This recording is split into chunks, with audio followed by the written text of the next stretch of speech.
Hello and welcome to Catholic Answers Live. Jimmy Akin's our guest, and you can ask him anything. I almost said open forum, which it would be okay if I said open forum, but we call it Ask Me Anything now because we're modern people living in the modern world. Ask him anything you want, and we say ask anything about the Catholic faith. You want to know about Jesus or the Bible, or you want to know about the moral teaching. All that is true, but Jimmy really means anything when he says anything. You got something you want to talk about, you're welcome to call 888-318-7884. Jimmy, of course, senior apologist here at Catholic Answers, the author of The Bible is a Catholic Book and A Daily Defense, 365 Days Plus One to Becoming a Better Apologist, and many other things, and the proprietor of the very popular podcast, Jimmy Akin's Mysterious World. Hello, Jimmy Akin. Hello, Cyril Kellett. How you doing? I'm doing very well, thank you. Very well for a Thursday in August, and I don't actually know what that means, but is there another podcast I can talk about now, or am I waiting to talk about that? We're waiting to talk about the other podcast for now. All right. So what drops tomorrow on Jimmy Akin's Mysterious World? Well, recently I was invited to participate in a scientific experiment involving remote viewing. Now, I didn't have to do anything psychic for this. My job was to pick a target that nobody else in the world knew, go to that target at a certain period of time and stay there for 30 minutes, then take some pictures of it and see what remote viewers might be able to pick up about where I was. This is called an outbounder experiment. I was the outbounder who went out to the secret location. So I did that, and I got results from one of the remote viewers, and we're going to share them with the audience and see how close they got to describing where I actually was. Oh, so you'll talk about that on the show. Yep. Very, very cool. How many of these people gave it a shot? Well, I don't know the exact number, but apparently they have something. Oh, we got a little glitch. Sorry, Jimmy, we got a little glitch there for a second. So Jimmy said I don't know the exact number, but I'm sorry, Jimmy. We had to interrupt you. If you'll stop talking, I'll give you the answer. Okay. So I don't know the exact number, but they tell me that they have something like 40 or 50 viewers participating. Oh. And they don't normally give the results to an outbounder, but they made an exception so I could use it on Mysterious World, and it's quite interesting what they came up with. So did you pick the spot, you're the only one who knows about it?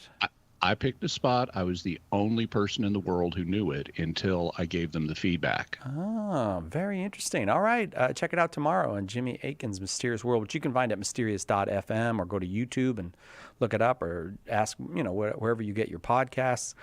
You'll find it.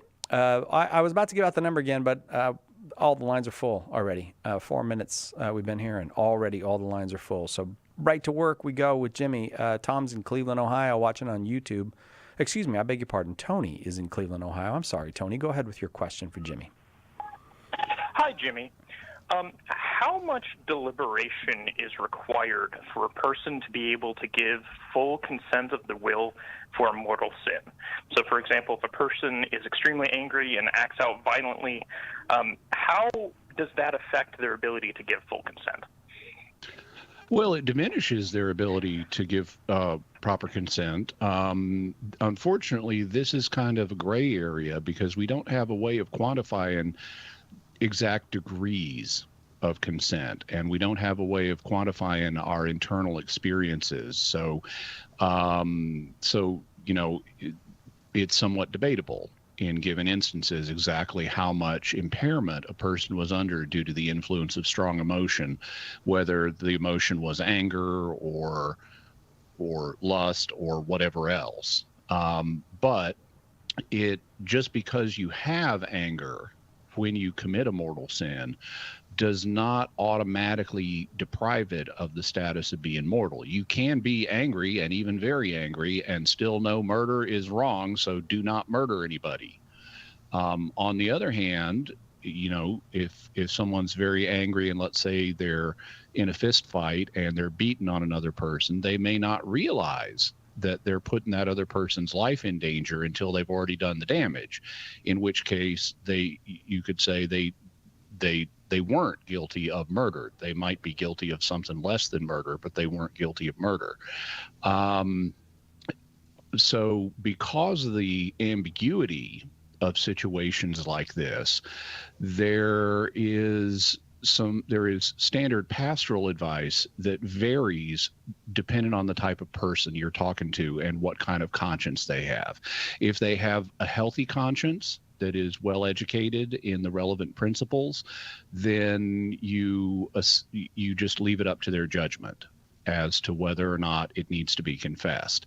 If they have a lax conscience, where they tend to underestimate the amount of sins they commit, then you tell them err on the side of caution. Assume that you were responsible and go ahead and confess it.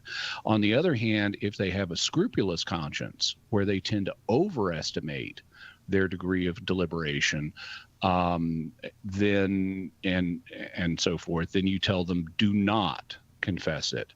Assume that it was not mortal unless you are certain that it was. So unfortunately, when it comes to the degree of deliberation question, we don't have a crystal clear set of rules for discerning that, but those are some of the basic principles. Awesome. Thank you so much, Jimmy. Tony. No problem. Thank you for the call. Thank you for getting us started. Norman is in Salem, Missouri, watching on YouTube. Norman, thank you for the call. Go ahead with your question for Jimmy Akin. Hi, thank you very much. I just had a quick question. I always use the Hollow app to pray the rosary, and it just hit me that Bishop Robert Barron says that Our Lady was, I think it's from Revelation, I'm not 100% sure, but she was crying out in birth pangs, and she's seated with a crown of 12 stars, I think.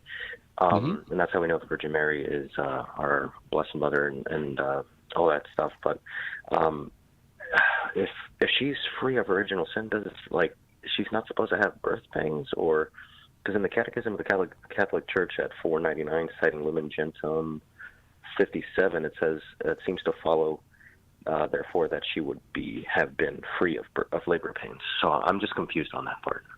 Okay, so you said Catechism of the Catholic Church 499? Yes.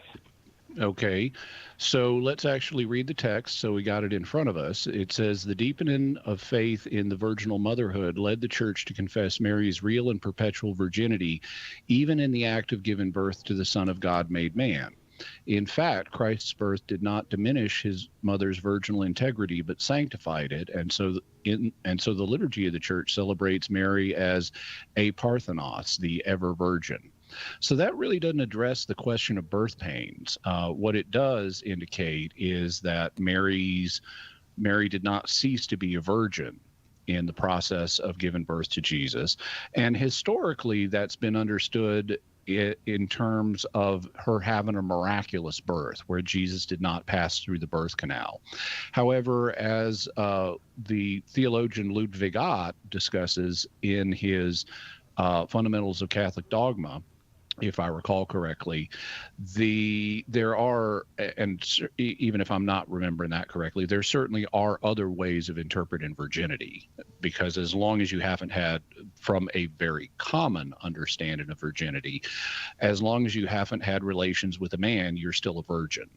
And so, obviously in giving birth, she didn't have relations with a man. And so on that conception, she would still be a virgin. That's the essential point, is that she was always a virgin.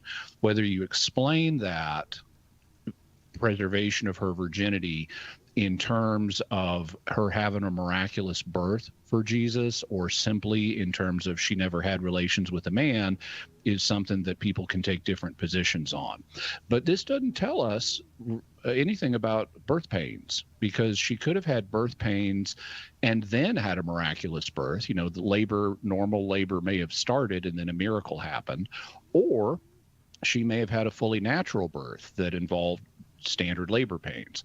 When it comes to squaring that with the image of the woman in Revelation 12 that you say, although I didn't hear this, Bishop Barron referred to, the image of the woman in Revelation 12 is polyvalent, meaning it refers to more than one thing. So in addition to referring to the Virgin Mary, it also refers to Israel and to the church and things like that. And so you could, some interpreters could look at the labor pains that she's described as having and say, okay, that applies to Israel, the pains of the coming forth of the Messiah, or it reflects persecution of the church, in connection with the coming of the Messiah, but it doesn't apply to Mary. On the other hand, you could say, no, it also applies to Mary. So I think that passage is ambiguous and people can read it different ways. In terms of the argument, Norman, that you mentioned about she's not subject to original sin, well, that's true, but there are a couple of things to note there. One of them is that just because you're not subject to original sin doesn't mean that you're immune from all of the effects of living in a fallen world. Like Jesus himself died. He was mortal. He was not an invulnerable Superman that wouldn't die. And it's standardly understood that Mary also died. That's not a mandatory church teaching, but it is the standard view. And so even though Mary was not subject to original sin, she also was not living in a glorified state. And because of that lack of a glorified state, if it's possible for her to suffer the pain of death, it could also hypothetically be possible for her to suffer labor pains. Then when we look at the text of Genesis, where God says, I'm going to multiply your pains in childbirth, he doesn't say, I'm going to cause you to have pains in childbirth. He says, I'm going to multiply them. And that could suggest that even in an unfallen state, pre-glory, women would have had some pains in childbirth. It's just they wouldn't be as severe as they are now. And if that's the case, then an unfallen Mary in a pre-glorified state could also have birth pains for that reason.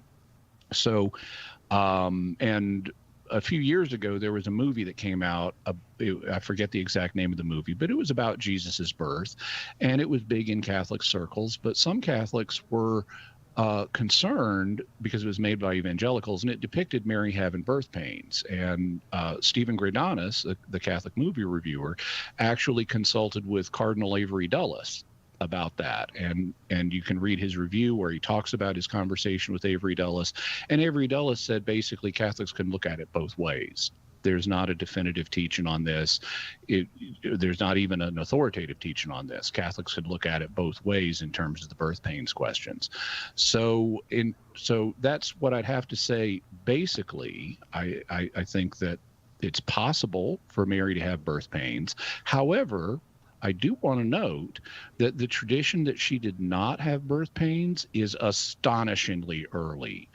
For example, in the early to mid-2nd century, there was a document published known as the Infancy Gospel of James. It's also sometimes called the Proto-Evangelium of James. But in the Infancy Gospel of James, Mary does not have birth pains. She has a miraculous birth that does not involve pain.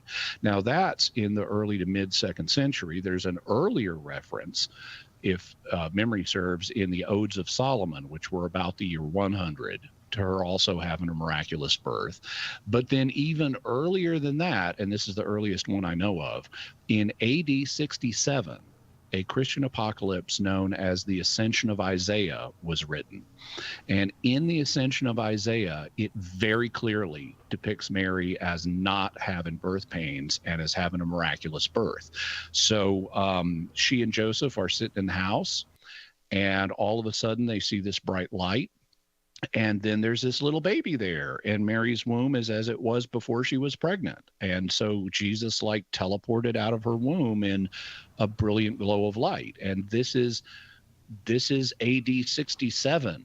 This is being written in my estimation, just a couple of years after the canonical Gospels, and it preserves Jesus traditions that are not found in the canonical Gospels. And so we can see here, even in the first century, contemporaneous with the Gospels, we have Jesus traditions about Mary having a painless, miraculous birth. So that evidence also needs to be taken into consideration in trying to sort out this question. Thanks, Norman. That brings us to the break. Right back with more Ask Me Anything with Jimmy Akin on Catholic Answers Live. We're here for you. Call now. Catholic Answers Live. Underwriting for Catholic Answers Live is provided by Real Estate for Life. Real Estate for Life connects home buyers and sellers to real estate agents while supporting pro-life organizations. On the web at realestateforlife.org. Underwriting for Catholic Answers Live is provided by Magnificat. Published monthly, Magnificat features texts of daily Mass, prayers, articles, meditations, art commentaries, and more, in step with the liturgical rhythm of the Church, on the web at magnificat.com. This is Monsignor Chuck Kosanke. We need Catholic radio to proclaim the gospel of Jesus Christ to the whole world. It's a modern means to reach the hearts and minds of Catholics and all people, and to have the Church's teaching proclaimed and taught authentically, and also to convey the Church's news from an authentic perspective. The world needs EWTN Catholic Radio, now more than ever.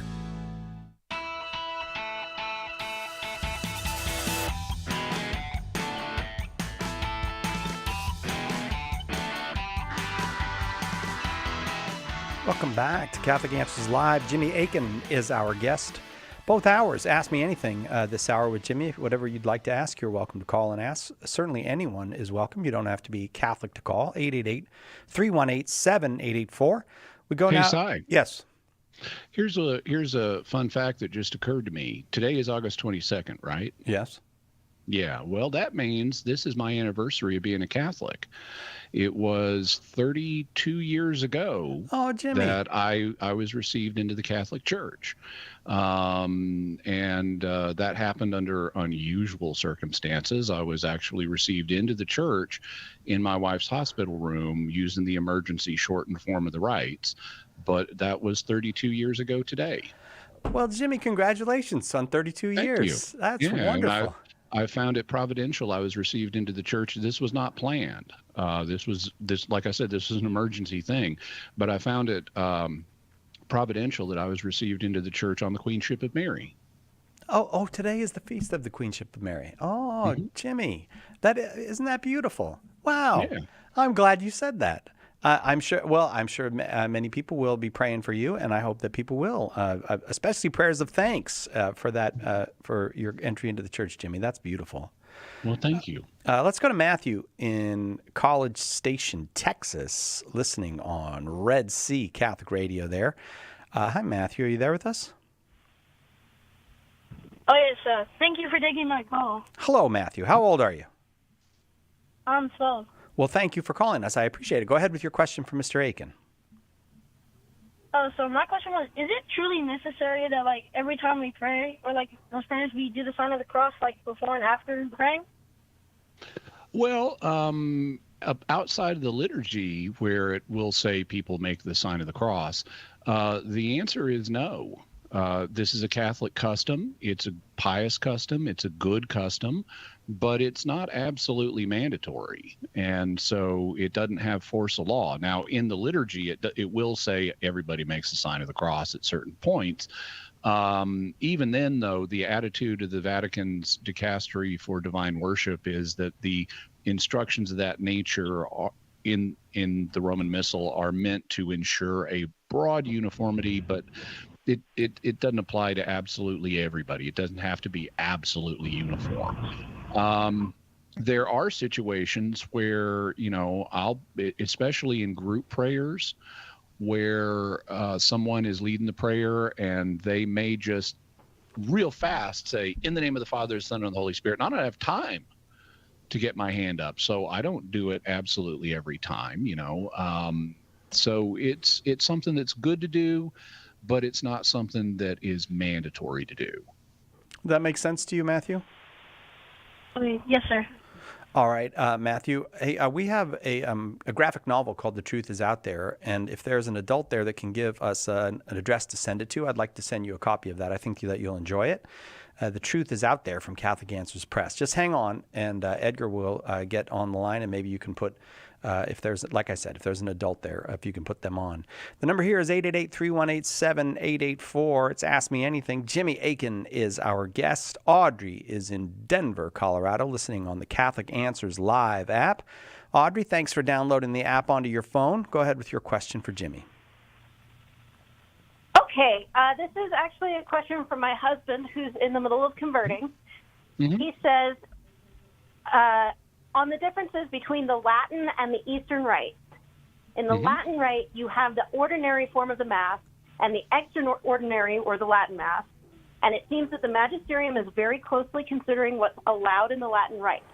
Is there the same kind of scrutiny on the Eastern rite? Does their version of the Divine Liturgy also need to be approved by the papacy or magisterium? And as a follow-up, do the Eastern rites have a similar sedevacantist movement? Ah, okay. Have a similar set of what movement? Sedevacantist. Oh, okay. Well, so in regard to the first question, the Eastern Rite liturgies do need to be approved by the Pope, but the Pope tends to largely leave Eastern Rite liturgies to the leaders of the Eastern Rite to sort out. Now, their liturgies change over time just like the Western liturgy does. And so, they'll have periodic meetings of bishops and patriarchs to say, okay, do we need to update this in some way? And they'll make changes. And if they approve the changes, then the Vatican usually just goes along with that. There was for example, a few years ago, the Chaldean Rite of the Catholic Church had a revision to its liturgy. And from what I can tell, that went fairly smoothly, but it doesn't always do that. Just like the traditional Latin Mass is controversial in the Western part of the church, over in India right now, they've got an enormous controversy about a revision to their liturgy, and it involves which way the priest faces during parts of Mass, whether he always faces away from the people or whether he turns around to face them at certain points. And this has led to an enormous hullabaloo over there. And the popes had to get more directly involved in that. There have been riots. There have been, over this issue, there have been threats of excommunication. There have been all kinds of things. And it's a real hornet's nest.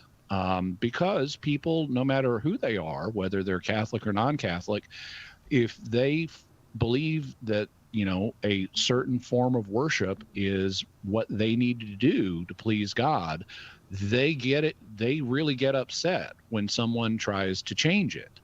And so whenever liturgical changes happen, there are bound to be some people who aren't happy about it, and that's understandable. And sometimes they really dig in their heels. And that happens not just in the Latin Rite of the Church, it happens in Eastern rites, it happens in non-Catholic churches.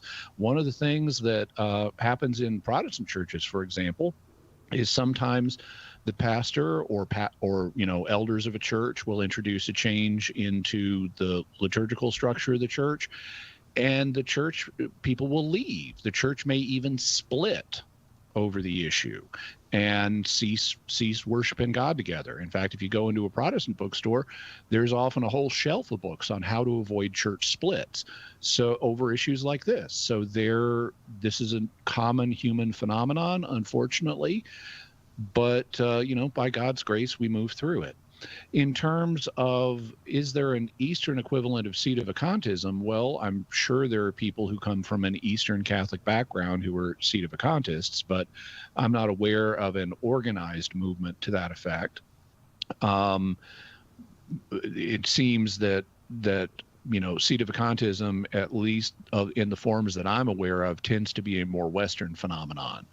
But I'm sure it's a universal, because in any given age, not everyone is going to have right views no matter where they are in the church. Audrey, I'm going to leave that there. We're very full with calls today, so on we go. I hope that was helpful to you. Zach's in Iowa watching on YouTube. Zach, welcome. Go ahead with your question for Jimmy. Hey. Well, first off, congratulations on your anniversary, Jimmy. Thank you. Yeah. Anyway, this question I've been mulling over for a while. I think I answered it for myself, but I also feel like at the same time that I'm missing something. Mm-hmm. Anyway, All right. I was just wondering why essentially God doesn't delete hell after a certain amount of time. I'm not saying like those suffering in hell are now allowed in. I'm just saying, why doesn't he just erase it instead of forever enduring his those creations suffering, whether it was by their choice or not? Okay, Like, I'll tell you what, Zach. I know they're there because of know they're there because of their choice, but I'm just kind of puzzled as to why he's willing to tolerate. All right, Zach, I'll tell you what's going to... If you can just wait 2 minutes, we got to take a very quick break, and then we'll come back and find out why God doesn't, at some point, delete hell and end that suffering. Jimmy Akin is our guest. It's Catholic Answers Live.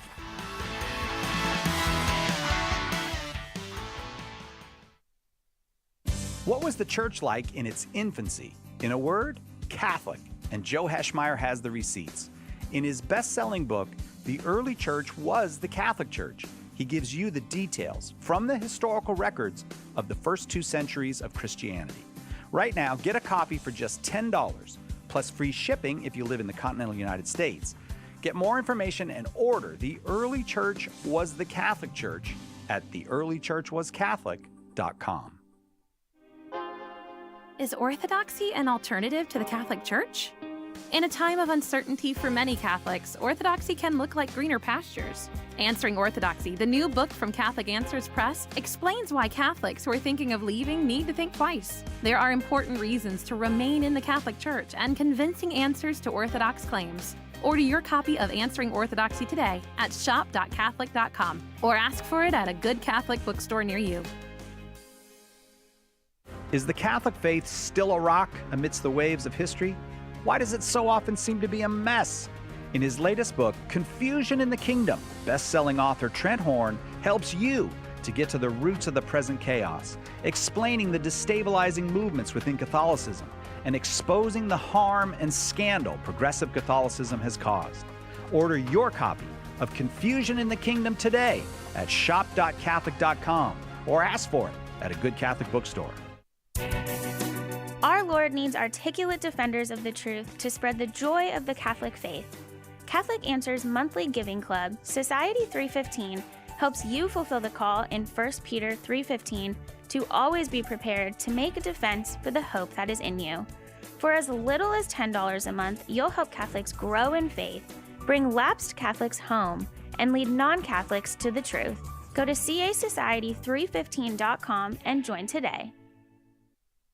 Your heart and the season you're going through is where we want to encourage you and invite you to be a member of the Take Two family. And join us on Take Two with Jerry and Debbie on most of these EWTN stations. Now, back to Catholic Answers Live.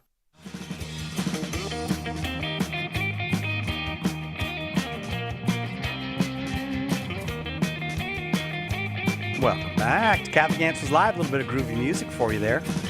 Jimmy Akin, our guest that's Ask Me Anything. All lines continue full. You're welcome to call. Lines do open up from time to time, 888-318-7884. Jimmy, of course, senior apologist here at Catholic Answers and the proprietor of Jimmy Akin's Mysterious World, where each Friday you can find a new mystery explored from the perspective of faith and reason. Or you can call Jimmy if you want to talk to him, or do both. Zach's in Iowa. Is that right? Yeah. No. Yes, Zach's in Iowa. That's what it says. I hope that that's right, Zach. I want to know why God at some point doesn't just delete hell. Well, there are some people who think he does from a certain point of view, or at least he deletes the people who go to hell. This is a minority view in Christianity. People who believe this are called annihilationists because that they believe when a person is sent to the lake of fire in Revelation, the fire annihilates them, and so they cease to exist. That's problematic, because the book of Revelation says that they have no rest day or night, and the smoke of their torment goes up forever and ever. So the way the book of Revelation presents it, you're not annihilated if you get put in the lake of fire. Also, in addition to humans going to the lake of fire, demons are thrown into the lake of fire, and they are immortal spirits, so they wouldn't die either. So it doesn't look like the purpose of the lake of fire is to actually annihilate people. And so this view has always been a minority view in Christianity, and it is not the Catholic view. If you look in the Catechism of the Catholic Church, you'll see that it holds that damnation is a tragic but real possibility, and that the Church teaches that it is something that is everlasting. It goes on forever. So that would imply God doesn't delete the people who go to hell, or he doesn't delete hell itself. Why does he not do that? Well, here the Church doesn't have a teaching. So this is a matter that we can speculate on, but we don't have a certain answer. According to a common historical speculation, the reason that God doesn't do it is because, or one of the reasons that God doesn't do it is because if he did, it wouldn't satisfy justice. The people who are in hell are people who have chosen to receive justice rather than mercy. And since their sins were against an infinite God, justice would require that they pay an infinite price. And any limited time spent suffering is not going to pay a finite price if you're a finite human being. So the only way that a finite human being could fully experience justice, the justice that they had chosen, is if they suffer forever, because that's the only way you pay an infinite price if you're a finite human being.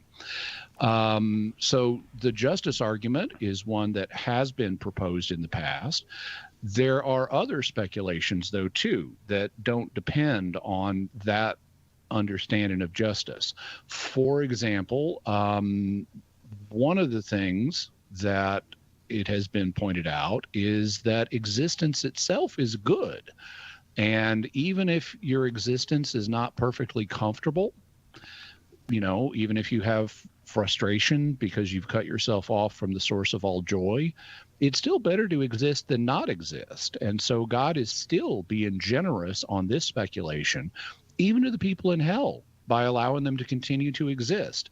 The pains of hell, on this view, do not outweigh the goods that the people who are in hell are still receiving. Now, that may seem counterintuitive, given the imagery of fire, for example, that's associated with hell, because humans find fire extremely painful. But, that's imagery, and we don't know what it really corresponds to in the afterlife. So it could very well be that even though there's some frustration and some pain of an emotional sort or whatever in for those in hell in the afterlife, it still doesn't counterbalance the good that they're receiving, the chance to still exist. And so that could be why God doesn't delete them. He's actually being merciful by keeping them in existence despite the fact that they've cut themselves off from him as the source of all goodness. So those are two speculations. Then there's to be honest, we don't fully know, because God hadn't told us everything about this. And so these are possible speculations, but there's still an element of mystery here. And so there remains room for discussion and debate on this subject. Zach, I hope that was helpful to you. Thank you very much for the call. On we go. Suzanne is in Virginia, listening on the Catholic Answers Live app. Suzanne, thank you for downloading the app onto your phone. Go ahead with your question for Jimmy. Hi, thank you. The question is, do we know Luther's motivation for declaring the Deuterocanon apocryphal, and was he the first reformer to do that? And then why are the other books of the Septuagint not included in our canon today? Okay, so we've got a couple of, I think you asked about 3 questions there. Let's see if I can take them one at a time. One, you asked, was Luther the first reformer to do this? And the answer is yes, because Luther was the first Protestant reformer. So by definition, he was the first one to do it. That is not to say, though, that there weren't people who were prior to the Reformation that anticipated his position on the Deuterocanonicals. There were here and there individuals who questioned whether or not the Deuterocanonicals should be counted as scripture. The majority position and the church's official position was that they were scripture, but this hadn't yet been infallibly defined. And so you would find individuals here and there that that disagreed with that. In terms of what was Luther's motivation for doing this, that can be answered a number of ways. I always like to start with the reasons that people themselves give for what they did. Now, in order to speak in a comprehensive way to this, I'd have to do some further research into what Luther said. And I've actually got his writings, but, you know, it's a set of 30-something dense volumes, and I haven't done the research to give you a definitive answer on that. But if memory serves, Luther appealed to a couple of things in his criteria for excluding the Deuterocanonicals. The first one was the European Jews that Luther was aware of did not have these books in their Bibles. And so the argument, and this is an argument that's still used by Protestants today, you know, Paul says in Romans, to the Jews were committed the oracles of God, and the Jews that they were aware of in medieval and Reformation era Europe didn't have these in their Bibles, and so they concluded that, well, they must not belong in the Bible because the Jews are the stewards of the oracles of God. There are problems with that. One of them is that there are other Jews who belong to different intellectual traditions within Judaism than the ones that were found in medieval Europe, and some of them did honor the Deuterocanonicals. So you can't just say, well, these Jews that I know about represent all Jews, when in fact they don't. And other Jews did accept the Deuterocanonicals. In fact, there's actually a group of Ethiopian Jews today known as the Falashas who do honor the Deuterocanonicals. So they're being selective about which groups of Jews they were listening to. Another problem with this view is that even the canonical tradition that was used by medieval and Renaissance era European Jews didn't solidify until well after the time of Christ. There continued to be books that were debated into like the 200s and 300s and maybe 400s in Jewish circles. And so it wasn't like they had a solid agreed upon canon in the day of Jesus. This is something that would continue to be debated for centuries after the time of Christ.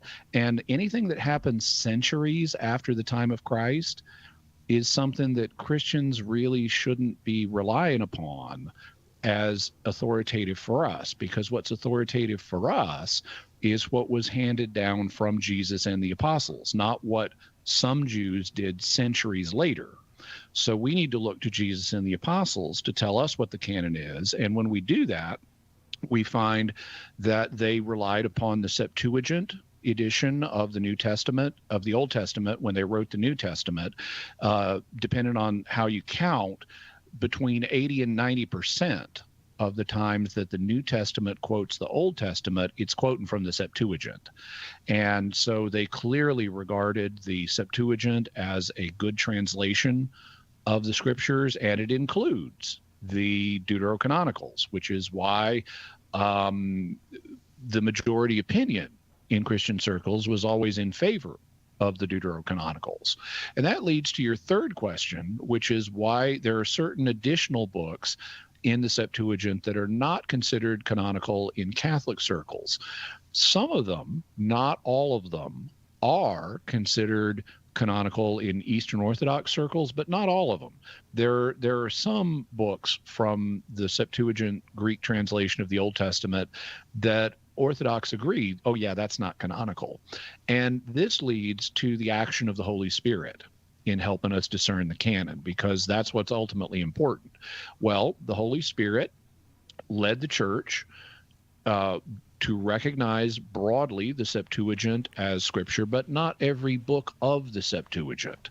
And Catholics would say, well, the Holy Spirit led us to recognize the proto-canonical and the deuterocanonical books of the Septuagint as scripture, but not those extra few like 3rd and 4th Maccabees.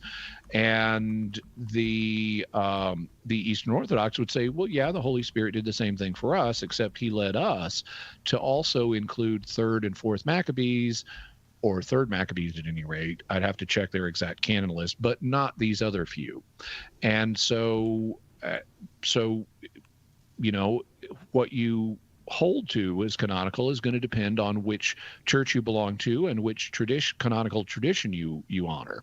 An interesting question concerns what would happen if we and the Eastern Orthodox reunited. One of the things that I strongly suspect would happen is we would say, okay, the issue of the exact border of these books did not divide us before the separation, and so it doesn't need to divide us now. In fact, I was reading just yesterday a quotation from Joseph Ratzinger, where he said that in order to reunite with the Orthodox, we shouldn't require more of them than what they believed before the separation, and they should not regard anything that's happened in Catholicism since the separation as heretical. And so we'd have a situation where within the Catholic Church, you have two opinions. Applying that to the canon, you would have an opinion, one opinion in the Western Church that, okay, the proto-canonicals and the 7 deuterocanonicals that Catholics accept are scripture. And within the reunited Eastern Orthodox churches, you would have the opinion that the proto-canonicals and the 7+ books that are deuterocanonical that they accept are scripture, and these two views could live alongside each other without a problem. Let a few centuries go by, the church might decide to revisit the question and hypothetically could accept those books, but we're getting into pretty speculative territory here. I'm going to have to leave that there because we are in need of a break right now. We'll take a very quick break and come right back with more questions for Jimmy on Catholic Answers Live. Hello, this is Archbishop Salvatore Cordileone of San Francisco. Keep your dial tuned to Catholic Answers Live. In Morse code, the sequence SOS is a distress call. It's been said that it stands for Save Our Souls. Well, right now our world is in big trouble, and we're putting out an SOS call for help. Will you answer that call? St. Paul Street Evangelization, a Catholic nonprofit, has hundreds of teams who share the good news with souls who don't know Jesus. Catholic Answers is supported in part by St. Paul Street Evangelization. Visit streetevangelization.com to get involved. I'm Jeanette DeMello, Editor-in-Chief of the National Catholic Register, and together with Matthew Bunson, I co-host Register Radio, where every week we talk to the Register's writers and editors about the news you need to know and offer authentic Catholic insight on the important stories that impact your life. Join us for Register Radio, Saturday at 4 p.m. Eastern and Sunday at 11 a.m. Eastern, here on EWTN Global Catholic Radio.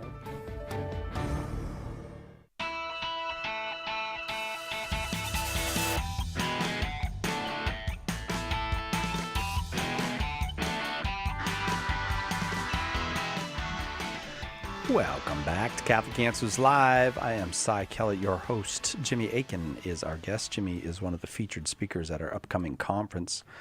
September 26th through 29th, right here in sunny San Diego. The conference, Learn From Me, the Parables, Sermons, and Conversations of Jesus Christ. Dr. Scott Hahn will be there. Kimberly Hahn will be there. Dr. Ray Garendi's coming. Father Sebastian Walsh, Dr. William Junker. All of our apologists will be speaking. Check it out at CatholicAnswersConference.com. CatholicAnswersConference.com. We're going to Louisiana now in Hammond, Louisiana. Max is listening on 690 AM. Welcome, Max. Go ahead with your question for Jimmy. Hi, can y'all hear me? Very well, yes. All right. I've been a devout Catholic my whole life. I was raised Catholic. I've been recently struggling with having just doubts of the existence of God. I sort of at times feel like I've gaslit myself into believing, and just the main question would be, why choose an invisible reality over everything I've ever known and everything that's right in front of my face? And also, how do I bring this to prayer if that's the only thing, the very thing that I'm questioning is the thing that I'm praying to? Okay. Well, first of all, let me ask a clarifying question. What do you mean by gaslight in this case? Because that term had a meaning that was pretty well established, but I see people using it today in other contexts that don't fit where it originally came from. So I want to make sure I understand your question correctly. When you say you may be gaslighting yourself, what do you mean by that? Maybe like convincing myself by repetition and just sort of like very like conviction, I guess. Okay. So the fundamental question before we get to the prayer question is, why believe in an invisible reality instead of what's obvious to the senses, correct? Correct. Okay. Do you believe in germs? Yes, I do. Okay. And do you believe in atoms?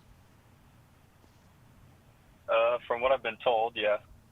Okay, so you can't see germs or atoms. They're both too small to see, and you don't have a problem believing in them, despite the fact they're not visible. They're an invisible reality that is not accessible to ordinary human senses.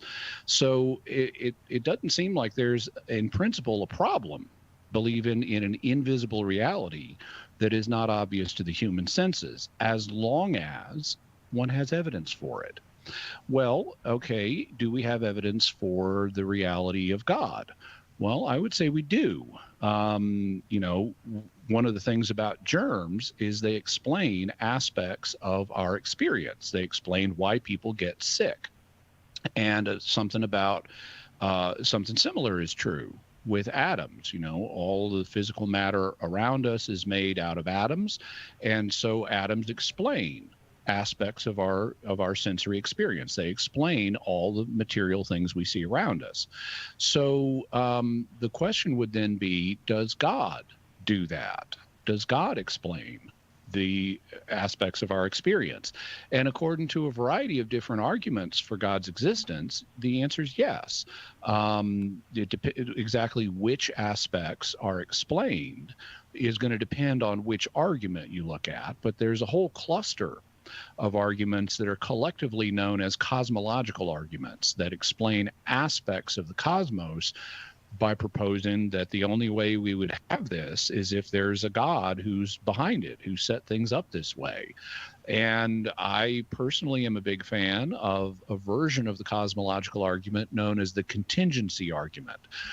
In philosophical jargon, something is contingent if it could be other than the way it is. So like the fact I'm sitting in a chair right now is contingent. I could stand up, but as it so happens, I'm sitting in a chair. And so the fact I'm sitting in a chair right now is a contingent fact about me. Well, the basic structure, and I won't go through it in detail, but the basic structure of the contingency argument is to say, okay, well, why is this thing in this contingent state right now? Why is Jimmy Akin sitting in a chair right now? Well, okay, one way of analyzing that question would be to say, well, it's based on his posture and the proximity of a chair. And, you got the electromagnetic force in the universe, which keeps two separate objects from merging into each other, which is why your butt doesn't fall through the seat of the chair, because the electrons on the surface of your butt repel the electrons on the surface of the chair, so they stay separate from each other. And I bet Psychelet is happy to know that that's what's going on with him sitting in his chair. But okay, so we've got an explanation in terms of physics for why this is happening, but why are the laws of physics the way they are? This is a big question in physics. The laws of that our universe obeys seem finely tuned to allow for us to exist. if any number of them were even just slightly different, there would be no possibility of life in our universe.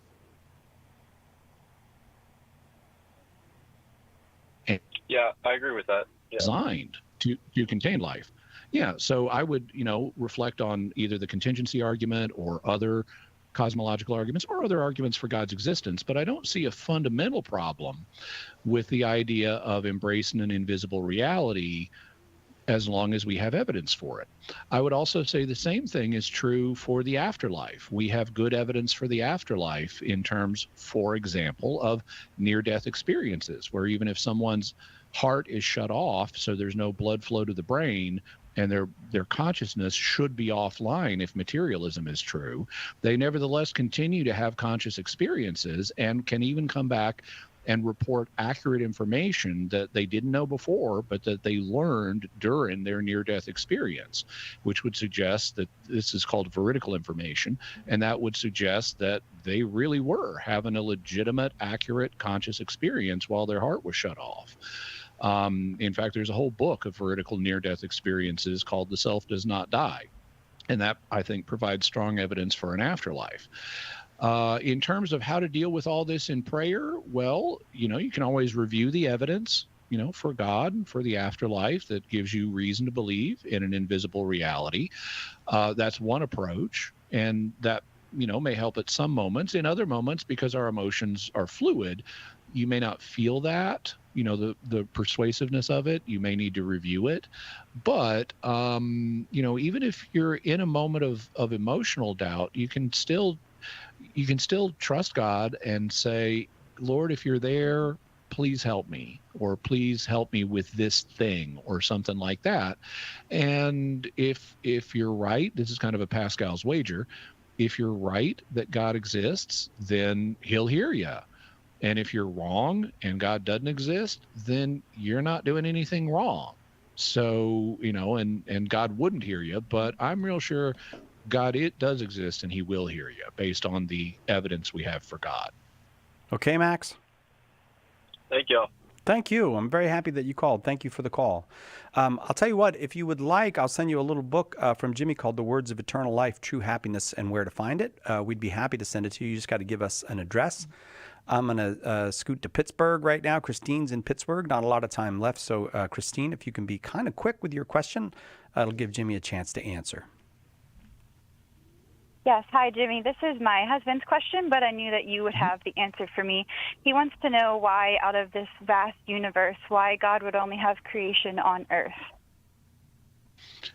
Well, creation, the whole universe is created. So the whole universe Right. I'm sorry. I mean life. The human beings life. and life. Okay.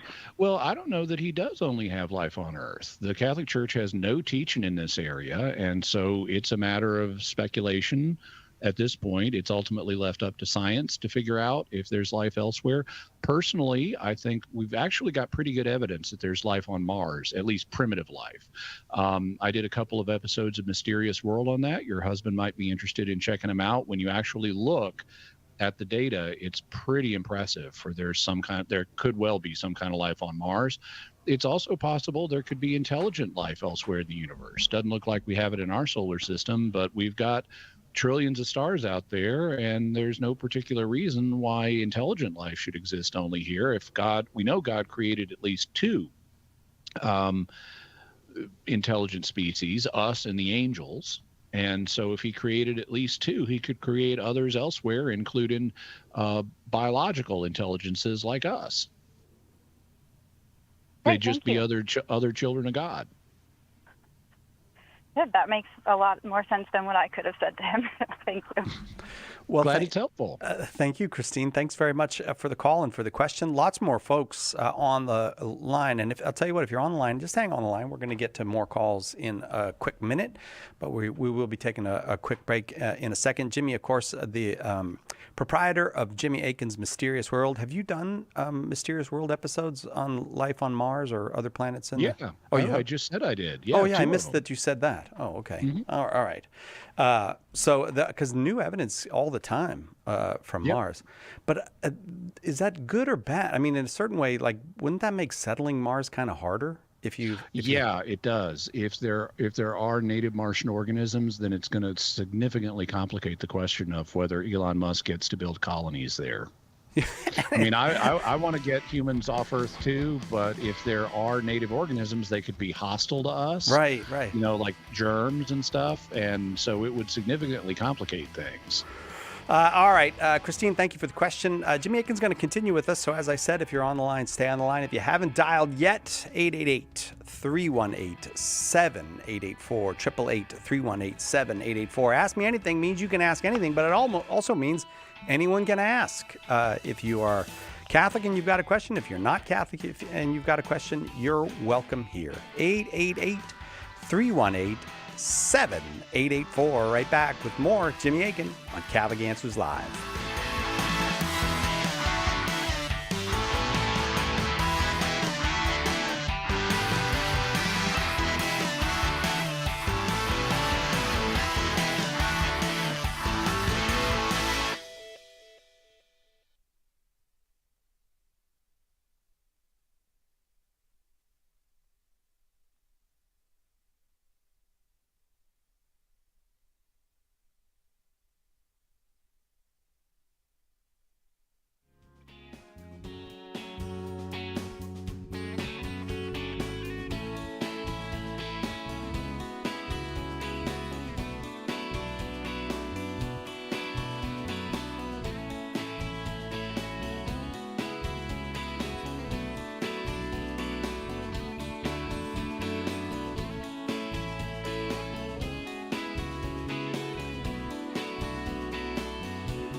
Welcome back to Catholic Answers Live. Ask Me Anything with Jimmy Akin this hour, 888-318-7884, 888-31-TRUTH. Anybody can call. Lines have stayed quite full, and so we have worked our way through the questions pretty quickly, and we will probably continue to do that. As lines open up, you're just welcome to call and get in that line, 888-318-7884. If the video looks good to you, that's Johnny Versillo. That's our new intern running the video machine in there. Doing a good job, Johnny. Thank you very much for the work and for coming in. As I said, Jimmy Akin, our guest, and let me count them up. 1 million people on the line. So back to the phones we go. Aaron's in Hastings, Michigan, watching on YouTube. Welcome back, Aaron. Go ahead with your question for Jimmy. Hi, Jimmy. Thanks for taking my call. And thanks, guys. I actually gave your call screener the wrong verse. It was Judith 15, 9 and 10. Okay. To me, it sounds like Israel's worshiping her as Judith as a goddess. And I know that's not right because... Okay, well, so Judith 15, 9, and 10, so it's going to be talking about Judith, the heroine who helped save Israel in the book of Judith. And it says, "And when they met her, they all blessed her with one accord and said to her, 'You are the exaltation of Jerusalem. You are the great glory of Israel. You are the great pride of our nation. You have done all this single-handed. You have done great good to Israel, and God is pleased with you. May the Lord Almighty bless you forever.' And all the people said, 'So be it.'" Okay? Yep. Well, it doesn't sound to me like they're worshiping her as a deity there. In fact, they acknowledge she's inferior to a deity because it says God is pleased with you. So what they're doing is they're celebrating all the stuff that Judith is portrayed as doing in the book of Judith, where she rescues Israel from a general that's been sent by Nebuchadnezzar, king of the Assyrians, according to the very beginning of the book, which is a signal, by the way, because everybody knew in the ancient world that Nebuchadnezzar was king of the Babylonians, not the Assyrians. So this is a fusion of Israel's two great enemies, the Babylonians and the Assyrians. This would be to us, and Judith's name also means Lady Jew. So to us, this would be like reading a book that is about Miss America, who defeats a general sent by Adolf Hitler, king of the Russians. You know, so it's clear we're reading a symbolic story here, like an extended parable rather than an actual historical account. But even taking that into consideration, they're not worshiping her as a deity here. You have to interpret examples of praise in their context. And here they acknowledge that Judith is inferior to God and that he's pleased with her because of what she's done. And you find the same thing if you continue on. If you look in the next chapter, there is a passage where Judith herself begins to sing, and she says, "Begin a song to my God with tambourines, sing to the Lord with cymbals." And then a little bit further on in 16:6, she says, "The Lord Almighty has foiled them by the hand of a woman." So she sees God as working through her actions, and God is the one who ultimately gets credit. And given that this was a culture that was very opposed to idolatry and worshiping people, much less women, as deities, all of it hangs together from a common sense point of view.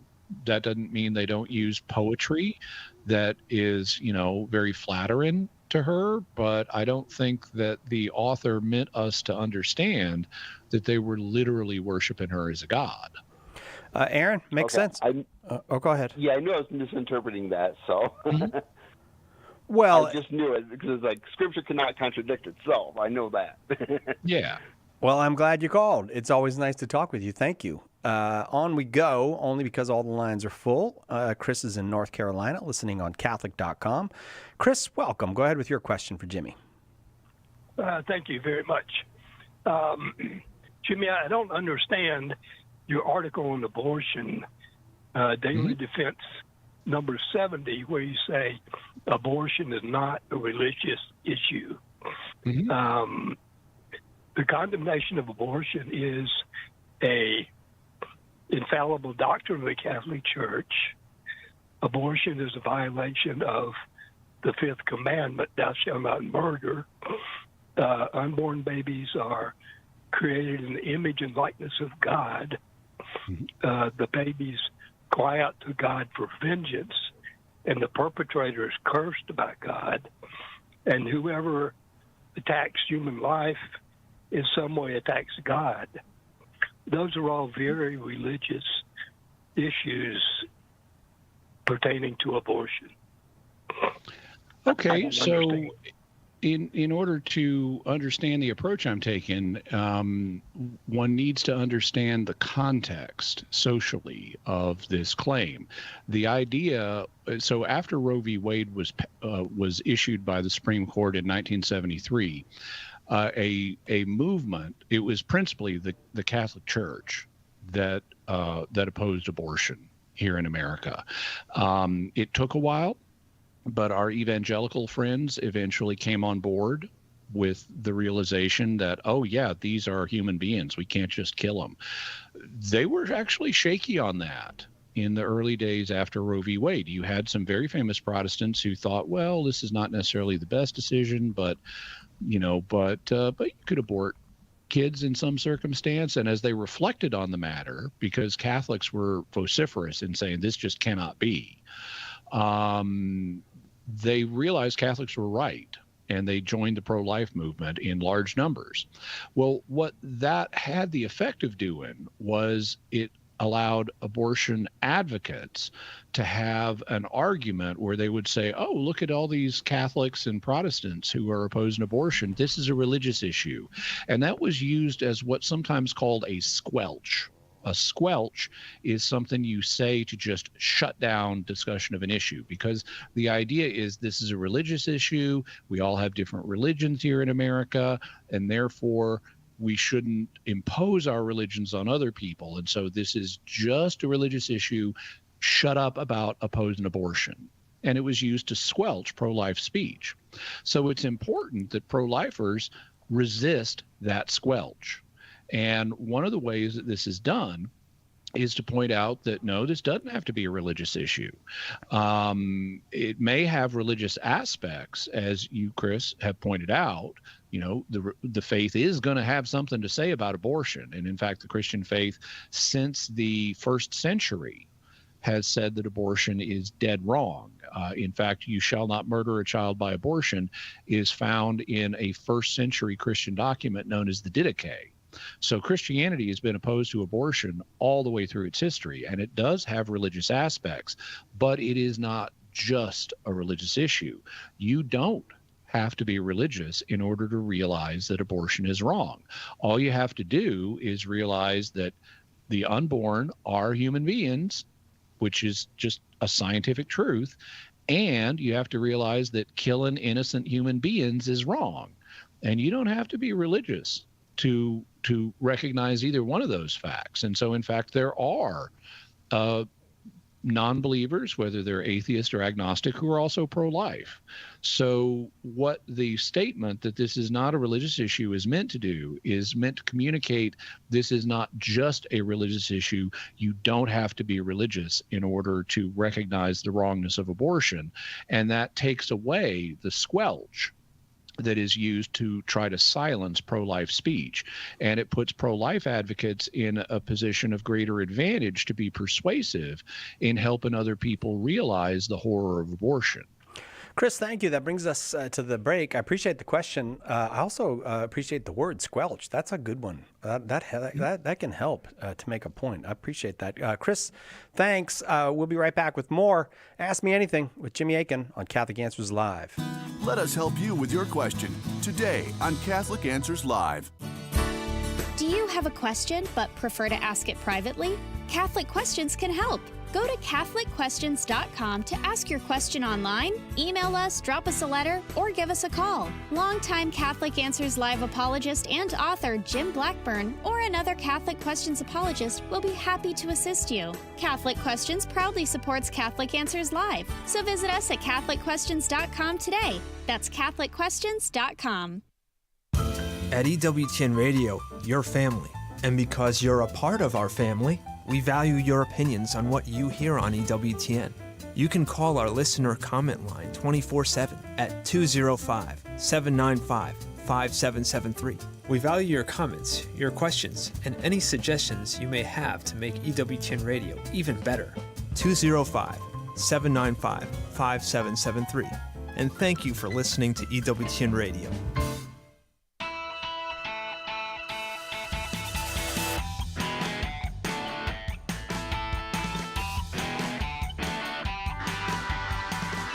Welcome back to Catholic Answers Live. I'm Cy Kellett, your host. Jimmy Akin is our guest.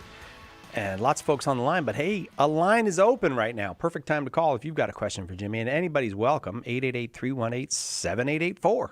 Dial that number, and we'll get you on as quick as we can. With Jimmy, we're going now to Art in Redding, California, listening to EWTN on Channel 130, Sirius XM Satellite Radio. Art, welcome. Go ahead with your question for Jimmy.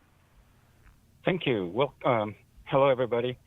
My question, I'm looking to see if there's any teaching or maybe what the opinions are about when we die, whether we're in purgatory, heaven, or hell. How old will we be? How physically old will we be? Because we're going to be as old as however many years it's been since we were conceived. But in heaven, hell, and purgatory in the intermediate state before resurrection, we're not going to have bodies. So we won't have a physical age until the resurrection.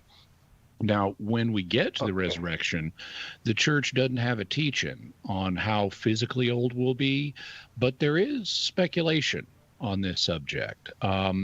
One of the proposals is that we will suffer neither the defects of body that come with immaturity, nor the defects of body that come with old age.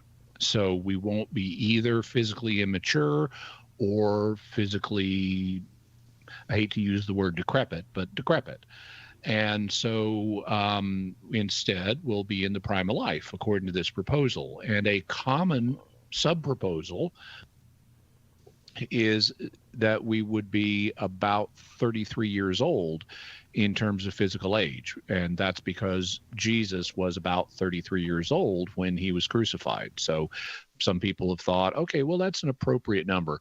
Really, though, I'd be less certain of that than we would be, in the prime of life, not having either the limitations of youth or old age. However, I suspect that the truth may be something else, that we may have even fewer limits. We may not just lack the limits of youth and lack the limits of old age. We may lack the limits of having a single physical age. One of the things that we see in various apparitions is Jesus doesn't always appear at the same age. Sometimes he appears as an adult, but sometimes he appears as the infant of Prague. And we're told we're going to be like Jesus. Well, okay, Jesus could physically alter his age. And there's even a passage, now this is in a Gnostic gospel, so it's not canonical and it's not reliable, but there's even a fascinating passage where you got a couple of the disciples who were rowing on the Sea of Galilee to get up to Jesus, who's on the shore, and one of them sees him as a young man who has a short beard, and the other sees him as an old man with a long flowing beard. And so even though this is I just mentioned this for fun because it's not a serious historical document, it does reflect an awareness that Jesus is not confined by the limits of age. And we actually see the same thing in reports of ghost encounters where, according to, ghost encounters that have been studied closely by parapsychologists, it appears that ghosts, now take this for what it's worth, but it appears that ghosts can appear as the age they choose to appear as. Usually in what are known as spontaneous after-death communications, which I did a couple of episodes of Mysterious World on, when people see their departed relatives, they see them younger than they were when they died. And it may not be a lot younger because they still want to be recognizable, but they are younger. And sometimes they're dramatically younger. Sometimes a person will appear as a child, even though they were an old person when they died. So that if that flexibility of appearance carries over to our physical bodies in the resurrection, then we wouldn't necessarily be confined to any one particular age physically. We could choose the age we wish to appear as. I suspect by virtue of his divine power, Jesus is able to do that with his physical body. And if we're going to be like Jesus, then we ought to be able to do the same thing. And I will leave that there because lots of folks on the line. I hope that was helpful to you, Art. Let's go to Brennan in Lansing, Michigan, also listening to EWTN on Channel 130, Sirius XM Satellite Radio. Brennan, welcome. Go ahead with your question for Jimmy. Hey, thank you. On the discussion of hell, I read a chapter in a book. I wish I could tell you the exact book. I think it was called The Kingdom of God, Chapter 4, but it was a scholarly book given to me by a priest. But it talked about how hell depends on the immortality of the soul, and that's one of the logic problems if you wanted to get rid of hell. But that the immortality of the soul was not well supported in Scripture, and that St. Augustine is the one that really kind of promulgated that. And so I was just wondering if you knew anything of this type of discussion. And and then also, but then one other thing is my own personal thought about it was they point to the part in Scripture where it says, the fire shall not be quenched, right? But it doesn't say the fuel shall not be consumed. And so I felt like that was kind of a weak logical argument to pin a lot on that phrase, that all right. Verse. Let's let Jimmy take a stab. Okay, so Brennan, I need to ask a follow-up question. When you refer to the immortality of the soul, that gets understood in different ways in different groups. It can refer to the idea that the soul survives death and continues indefinitely, forever. In other words, that the soul is everlasting. But in other contexts, it means the soul doesn't survive death at all. Which version of the immortality of the soul? So some people will say, for example, the soul dies. This is a view called Christian mortalism. They would say the soul dies at death, and then God later resurrects you, but there's no intermediate state between death and resurrection that you have conscious experiences of.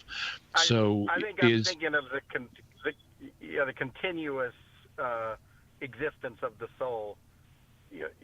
Okay. And so that's what I had in mind. That's what I thought the logic problem was. I'll tell you when this started. When I was a kid, a very young child, contemplating hell, I discovered that the most terrifying thing to me, that I tried to imagine suffering forever, but the most terrifying thing for me was that for my existence to be blotted out. Not that I wouldn't exist.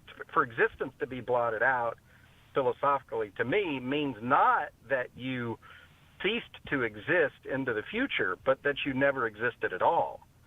And my feeling is that's the most terrifying thing, and I think that okay, would be... well, Brennan, we're getting close to the break, so I need to try to give you the best answer I can. First, so I understand the idea of being deleted from history so that you never existed, that would be terrifying, and that is something that happens in various science fiction scenarios, but that is not the understanding of the Christian Church. That's not the teaching of any branch of Christianity I'm aware of. There are some branches of Christianity that are annihilationist, as I mentioned in a previous call, that say the damned will cease to exist, but nobody says the damned are going to be deleted from history so that they never existed. In terms of this book, now, I would say I'm going to talk about both forms of the immortality of the soul, because it wasn't clear to me which this book is advocating, and I don't know the book, I don't know who wrote it. In regard to the idea that the soul is not everlasting, you mentioned the particular passage in Revelation that talks about the smoke of their torment goes up forever and ever. And they had this quip about, but it doesn't say the fuel's not going to run out. Well, okay, the passage doesn't even mention any fuel. The book of Revelation depicts the lake of fire as a lake that is composed of fire, but there's no fuel running the fire. And secondly, it doesn't just say that the smoke goes up forever and ever. It says, and they have no rest day or night. So that is indeed a weak counter argument here. In terms of the, there's also a problem with the idea that the soul would continue, that the soul is not immortal when it's raised. There are actually several problems. One of them is that, and I'll just go for the big one, Christ has promised eternal life, and so souls will go on forever and ever, certainly for the saved. But the scripture also refers not just to the saved have an everlasting life, it refers to the lost have an everlasting shame. And that would mean their souls also go on forever and ever. Now let's talk about the idea of the soul just not surviving death, because this is a popular view, or has been a popular view in some scholarly circles in the mid-20th century. The idea was that until fairly late in their history, the Jewish people did not have a clear understanding of the afterlife, and they thought you basically ceased to exist. Well, okay, the Sadducees, one of the groups in First Temple Judaism, in Second Temple Judaism, thought that. But that's a minority position even within Judaism. The idea that Jews in general did not believe in an afterlife is complete and utter hogwash. To cite one example, the Old Testament forbids Israelites from going to a medium to contact the dead. Well, you don't forbid people from doing things they have no desire to do. So this shows that Israelites did have a desire to make contact with their departed loved ones by using mediums. Also, everybody else in all the surrounding cultures believed in an afterlife. And so it's natural the Israelites would too. Then there is the fact that we have archaeological evidence of Israelite burial customs. And one of the things we find is they buried grave goods with their loved ones. Grave goods are things that are meant, at least symbolically, for the departed person to use during their afterlife. So like you might bury a child with a favorite toy, or you might bury your wife with some of her favorite jewelry, or you might bury a man with his knife and his spear, or things like that. And we find grave goods in ancient Israelite graves. We also find food offerings to them that suggest after their death, their relatives were leaving food for them to use in the afterlife. So we've got a bunch of evidence for belief in the soul surviving death in Israelite culture all the way back. In the New Testament, it's also clear that the soul survives death. Among other places, we have Jesus telling the parable of Lazarus and the rich man, where the souls of both Lazarus and the rich man survive death. And you can say that's a parable, but Jesus's parables are filled with things from real life, like farmers and sons and kings and so forth. Then you've got St. Paul saying we, meaning himself, would rather be away from the body and together with the Lord. He talks about this in 2 Corinthians, and that indicates he's envisioning his soul leaving his body, so it's away from the body, but being present with the Lord. And we also see in Revelation the souls of the martyrs in heaven in more than one passage. We see them both coming up out of the great tribulation on earth. We also see some of the martyrs under the altar in heaven talking to God. They're clearly having conscious experiences. And so the Bible clearly has the idea that the soul survives death. And frankly, it also, as I covered, has the idea that the soul is immortal in the sense of being everlasting. All right, Brennan. Yeah, thank you very much. It was Mark verse 48, or Mark chapter 9, verse 48 was the scriptural reference I was talking to with the logic problem, not the revelation. Just to clarify. But thank you very much for that. All right, Brendan. Thank you. Thanks very much. Jimmy Akins, our guest. Ask Me Anything is our topic, which means you bring the topic. If you got something you'd like to ask Jimmy about, I'll tell you what, right now, 2 lines open. You are welcome to seize them. 888-318-7884, 888-318-7884. You're very welcome if you're not Catholic. We love talking about all these issues, and we'll talk about them with anybody. So please do feel welcome. If you're new to the program, you're welcome too. Anybody's welcome. Am I making that point clear? Right back with more Jimmy Akin on Catholic Answers Live.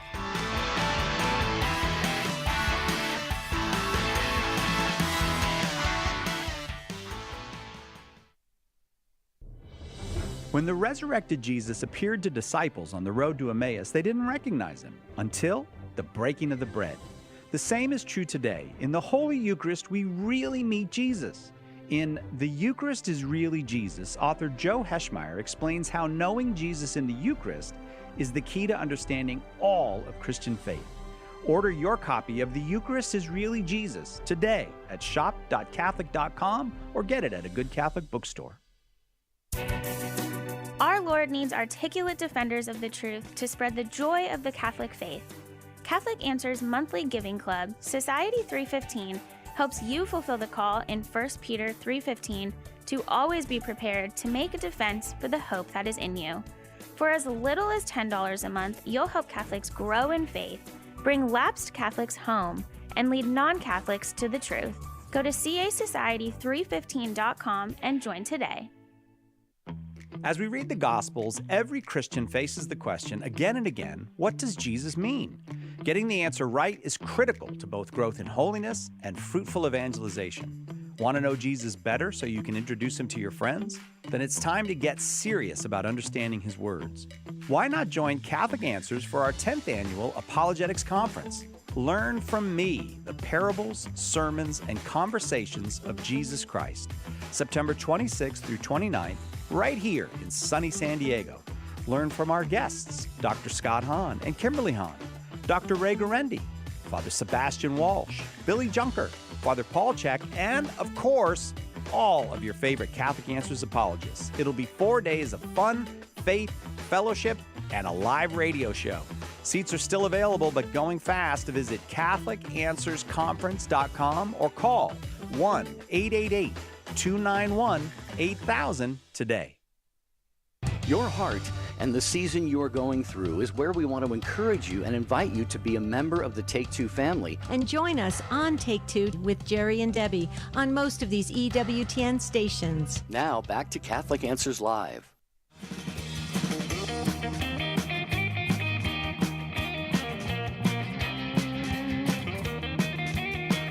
A little bit of groovy music for you there. Jimmy Akin, our guest. It's Ask Me Anything, and you really can ask anything when Jimmy is here. You're welcome to call 888-318-7884, but lines filled up again. So back to the phones we go. Nate's in Connecticut listening on the Catholic Answers Live app. Several people today calling from the app. You can just push a button and call. It's a great app to have. Thanks for downloading it. Nate, go ahead with your question for Jimmy. Hi, Jimmy. I felt like you would be a good person to ask this question. So, the teaching of the Catholic Church is that death entered the world through sin, and the original sin was committed by humans. But we know that animal death occurred on Earth before humans existed, and therefore before original sin. For example, all the dinosaurs died before humanity began to exist. So how do we reconcile these two facts as Catholics while not rejecting science but still adhering to orthodoxy? Well, I would propose St. Thomas Aquinas' solution, which in essence is that it has two parts. The first part is you need to understand the New Testament text about death entering the world through sin correctly. One of the things that is true of almost any statement a human makes is that it's made within a certain universe of discourse. The universe of discourse is the set of things that that the person has in mind when they're making a statement. And what Paul has in mind when he says death entered the world through sin, he's talking about humans. He's not talking about all creatures. He's just talking about humans. Human death entered the world through sin. And that's what we see in Genesis, which would have informed Paul's thinking. Genesis portrays Adam and Eve not as intrinsically immortal, but as being able to remain alive if they eat from the tree of life. So as long as they lived in Eden, they had access to the tree of life, and they could continue to eat from it, and they would continue to remain alive. But then when they ate from the forbidden fruit, God kicked them out of Eden so that they would no longer have access to the tree of life, and they would therefore die. Okay, human death thus entered the world through sin. But it doesn't say anything here about animals. Not all of the animals were meant to live in the Garden of Eden. Not all of the animals would have access to the tree of life. And God also made some animals carnivores. So this isn't telling us anything about animals. And St. Thomas Aquinas, in this regard, would say, number one, any natural system is going to break down or run down over time. It's going to corrupt, to use Aquinas's words, unless it's supported by grace. So that's what happened with Adam and Eve. If they hadn't been eaten from the tree of life and getting new grace, then their bodies would have ultimately run down and broken down over time, and they would have died, which is what happened after they lost access to the tree of life. They were no longer being supported by divine grace to keep them alive, and so their bodies eventually broke down and they died. But the access to the tree of life was a gift to humanity, not a gift to all creatures. And the second thing Aquinas would say, and did say, is that the natures of the animals didn't change with the fall. Lions were still obligate carnivores before the fall, so they ate other creatures like, gazelles or whatever. And so Christianity in Aquinas's day, which was in the 1200s, and thus several centuries before the modern scientific revolution, already had an awareness that there was animal death before the fall. And we know, even if you take Genesis fully literally, which you really shouldn't, but even if you did, we see death in the first two chapters of Genesis, first three chapters of Genesis, already, because Adam and Eve are told they can eat fruit. Well, when you eat fruit, that fruit dies. Its metabolism that it had while it was part of the tree ceases. Your stomach acids tear it apart and process it to take its nutrients and make them part of your body. And so we see, even in Genesis, the death of plant matter, the death of fruits prior to the fall of man. So there are multiple reasons here, and I could go on, but there are multiple reasons here why we should understand the statement that death entered the world through sin as applying to human death, not animal or plant death. All right, Nate? Yeah, thank you. Actually, if you can, I have a follow-up question. Go ahead, Nate. So would you then consider animal death to not be a natural evil, given that it existed before the fall? Would I consider animal death not to be a natural evil? No, death in any form is an evil. It's a physical evil in philosophical categories. But it again, evil was not exclusively due to the human fall. For example, the devil already had moral evil before the human fall, and there were various forms of physical evil before the human fall, like the pain a gazelle feels when a lion eats it, or the death of the gazelle in order to sustain the life of the lion. According to the Catechism of the Catholic Church, God created his world in a state of journeying, and that involves, among other things, the appearance of some life forms and the disappearance of others, and it won't reach perfection until the end. So God chose to create his world on a journey towards the end, but things like death and other forms of physical evil remain part of it until we get to that end point. And Nate, I will leave it there. Thank you very much for the call and for the question. Going to Michigan now. Marissa is in Michigan watching on YouTube. Marissa, you've waited a long time. Thanks for waiting. Go ahead with your question for Jimmy. Yeah, certainly. So on the internet, I've been hearing about new potential Our Lady of Medjugorje apparitions from the summer of 2024. I don't know how valid those posts are, of course, but I was wondering if the church came out with any official statements about these events being supernatural or not. And the follow-up would be, if the church has not come out with the position, what is yours? Okay, so I don't have a personal position on this, but I can tell you the history of what's happened with Medjugorje. The initial bishop looked into the apparitions being reported in his diocese, and he ruled that they couldn't be considered supernatural. His successor then looked into them as well, and he ruled the same thing. Then the Yugoslavian Bishops' Conference looked into them, and they concluded the same thing. Then, during the tenure of Pope Benedict XVI, he appointed the Congregation for the Doctrine of the Faith to look into this question, and they appointed a commission to study them more closely. And the results of that commission have not yet been released. So the current, as things stand, position is negative towards this being supernatural. Now, the Vatican then, of just a few months ago in May, issued a new set of guidelines for evaluating apparitions, and it has 7 categories, with supernatural at the top, not supernatural at the bottom, and then a spectrum of other categories in between that reflect different degrees of confidence and problems that can pertain to an apparition. Thus far, they haven't made a ruling on Medjugorje. They probably will do so because they've really been cranking. They've already ruled on 6 different apparitions. And obviously, people who want to know about Medjugorje are a large number. And frankly, it looks like the new categories were designed to fit Medjugorje. In particular, one of the middle categories that it's like, okay, we're not saying this is supernatural and there are significant problems here, looks like it was really specifically designed for Medjugorje.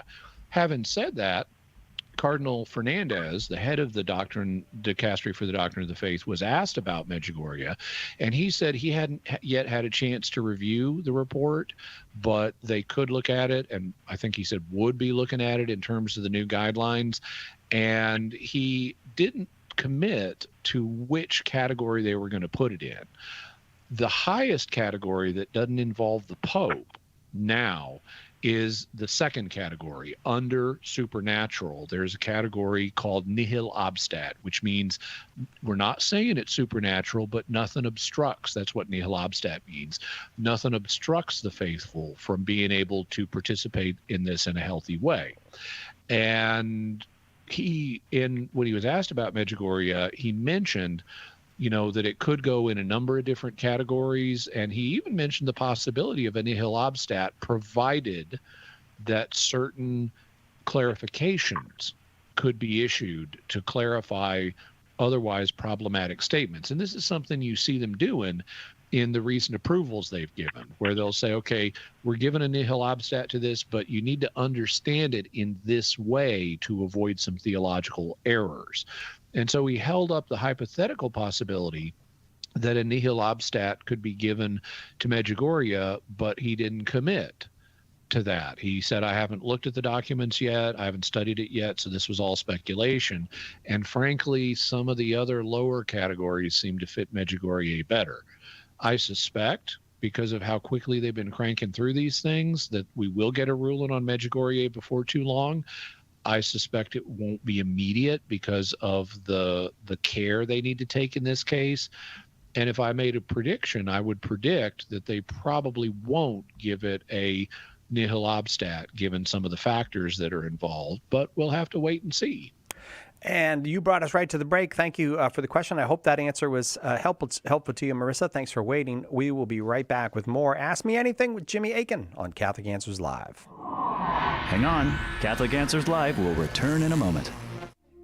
Underwriting for Catholic Answers Live is provided by Real Estate for Life. Real Estate for Life connects homebuyers and sellers to real estate agents while supporting pro-life organizations. On the web at realestateforlife.org.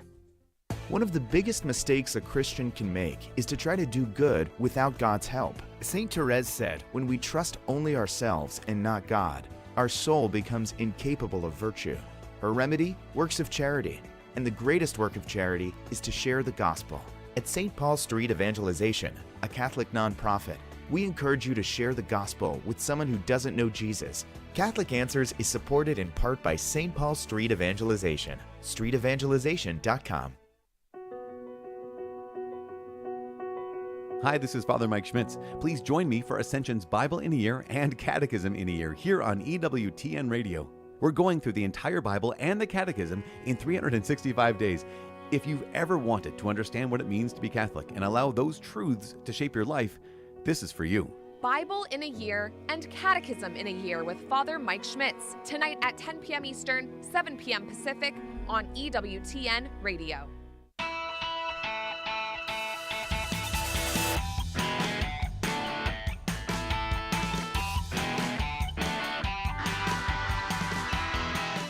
Welcome back to Catholic Answers Live. Feels to me like Jimmy has answered about 1 million questions today, but I don't.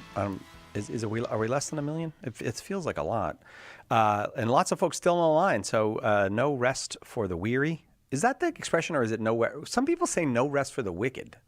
Does anybody know the expression? Well, no. I try not to be wicked. So I know. I've noticed that. Weary is All right. So no rest for the weary today. Let's see. James in Virginia is next, watching on YouTube.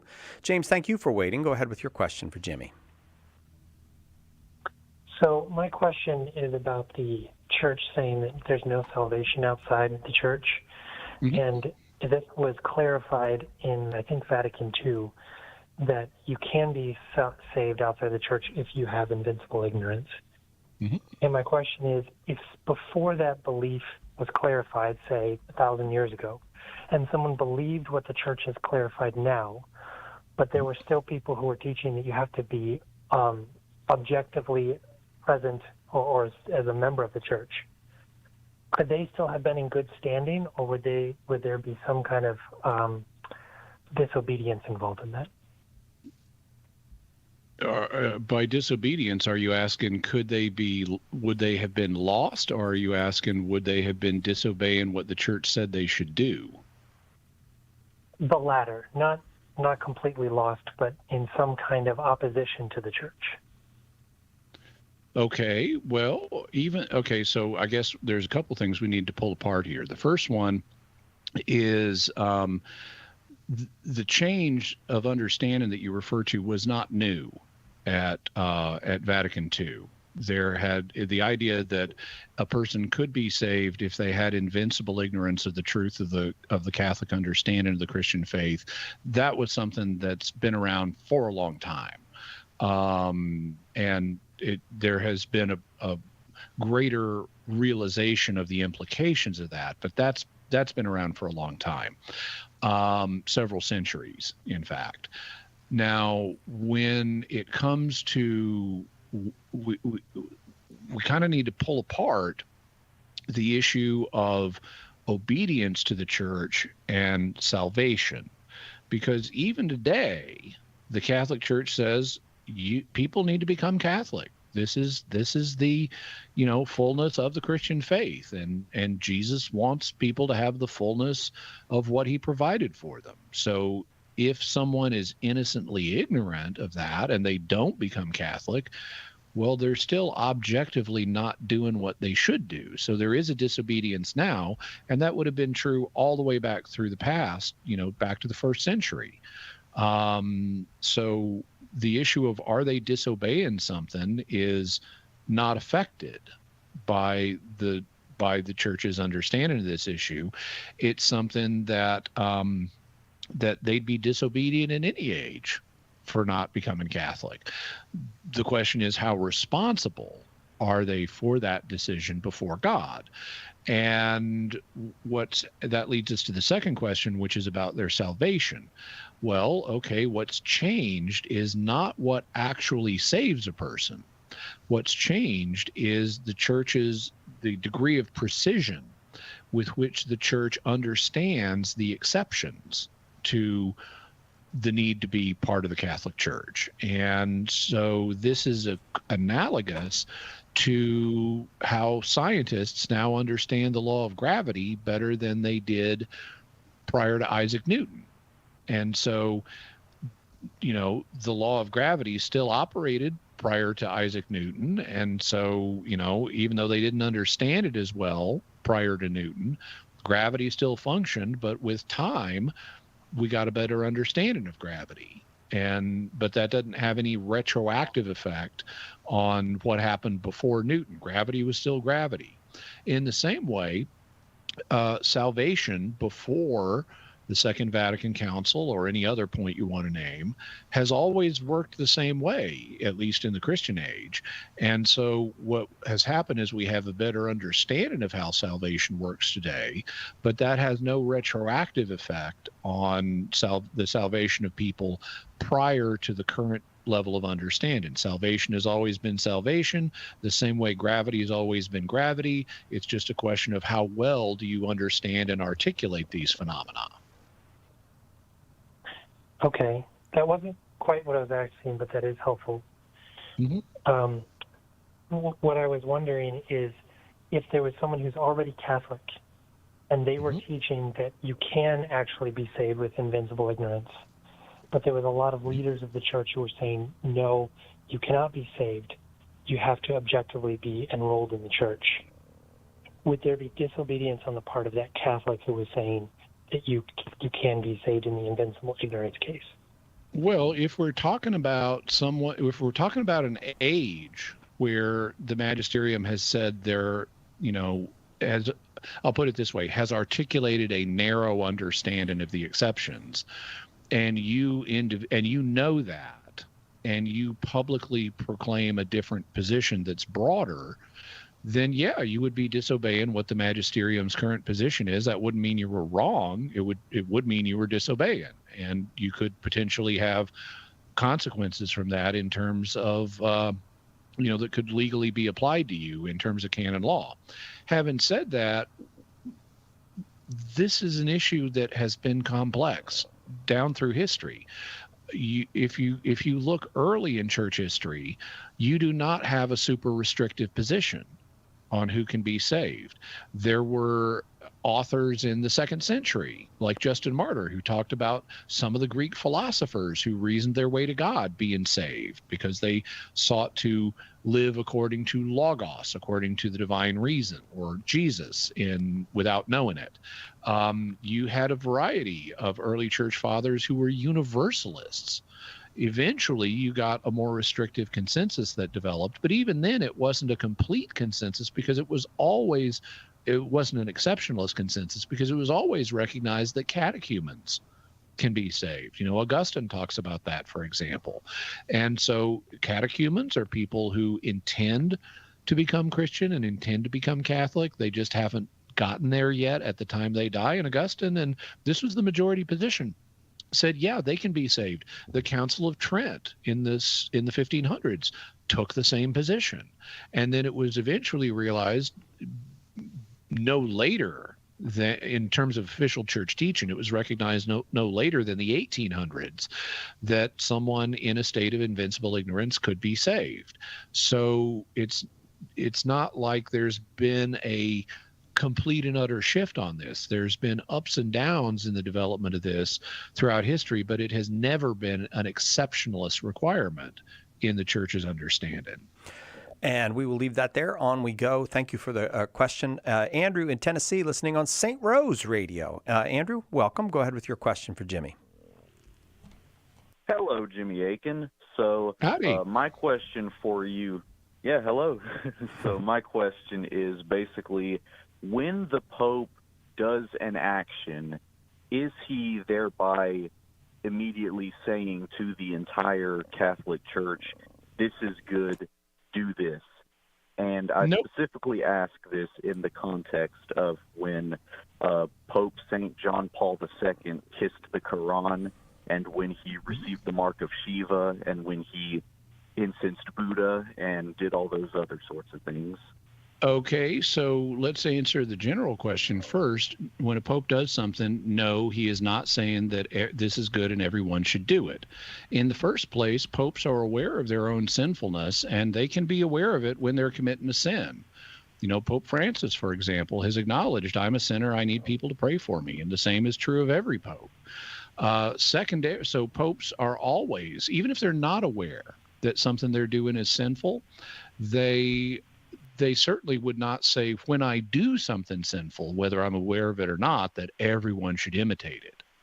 Secondly, they don't, when they do something, they recognize that they are in a different position than other people. So, for example, in the kiss in the Quran incident, which did happen, the Pope recognized himself as a world religious leader at a diplomatic meeting trying to communicate a message to Muslims of respect.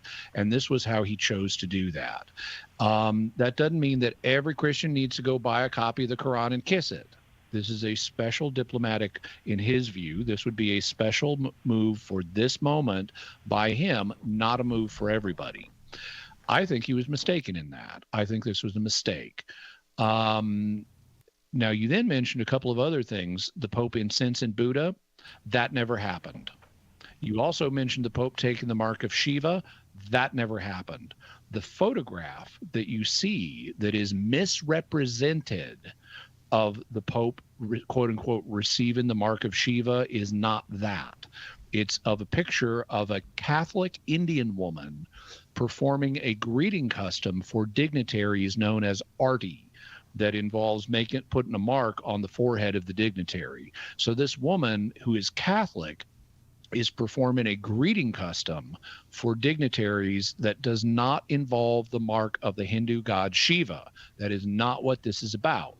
So I'd have to say it sounds like you have tapped into some sources of unreliable information. And if they're representing John Paul II as doing things like receiving the mark of Shiva or incensing Buddha, then I would find better sources, because those are misleading you. Thanks. I'm going to see if I can get another question on. Andy in North Carolina, I'm leaving you very little time. So if you ask your question, we'll get you an answer. But if not, we won't get you an answer. Andy? Okay. I was just wondering. Yeah, can you hear me? Go ahead. Yeah, what's your question? Yeah, okay.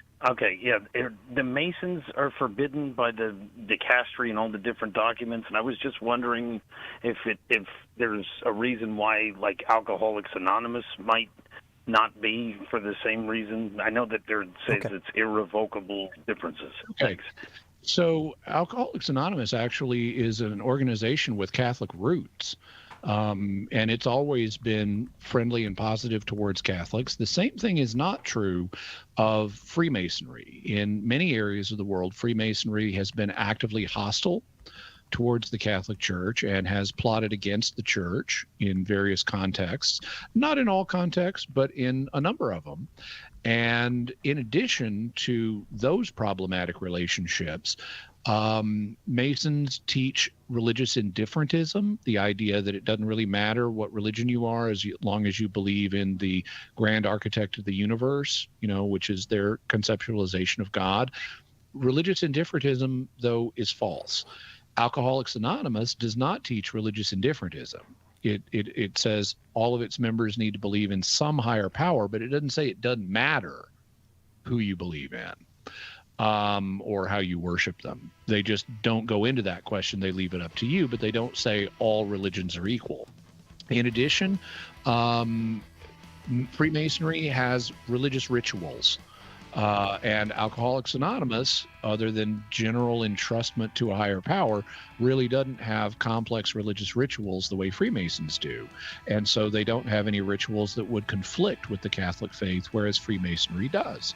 Andy, I'm so grateful you got the question out quickly. I really do appreciate that. I'd love to give you a copy of Jimmy's book, A Daily Defense, 365 Days +1 to Becoming a Better Apologist.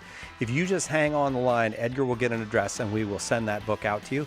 Jimmy Akin has been our guest. He's the proprietor of Jimmy Akin's Mysterious World, and a new episode drops tomorrow. Thank you, Jimmy. I really enjoyed the 2 hours. My pleasure, Cy Kellett. Likewise. And that'll do it for us. We'll see you again tomorrow, God willing, right here on Catholic Answers Live.